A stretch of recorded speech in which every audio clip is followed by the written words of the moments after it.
Maswerteng tanghali po mga ka-STL. Narito na po ang resulta ng STL Pangasinan para sa araw na to, first draw December 23, 2024. Araw ng Lunes. Naway ang mga natayaan niyo pong mga numero kanina ay manalo nawa ngayong tanghaling ito, 12 PM. Kaya kunin niyo na po ang inyong mga tickets. Narito na po ang resulta. Ang mga numerong nanalo sa STL Pangasinan ngayong tanghaling ito, December 23, 2024, 12 PM. First draw result, 2 at 28 in exact order. Sa lahat po ng tumaya kanina sa STL Pangasinan para sa first draw ng 2 at 28.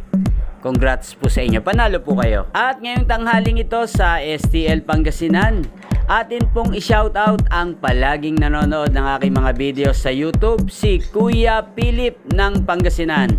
Shoutout po sa iyo, Kuya Philip ng Pangasinan. Sana ay manalo na po ang mga tinataya mo mga numero sa STL Pangasinan. At sa lahat po ng mga taga Pangasinan dyan, shoutout po sa inyo. Inyo pong napanood ang resulta ng STL Pangasinan sa channel na to, Roderick Hernandez TV. Maraming salamat po sa patuloy niyo pong panonood at pagsuporta sa aking channel. Huwag pong kalimutang mag-subscribe. Thank you for watching. Sa mga nais pong ma-shoutout sa channel na to, mag-comment lang po kayo. Magkita-kita pong muli tayo mamayang alas 5 ng hapon dito po sa channel na to. Thank you for watching.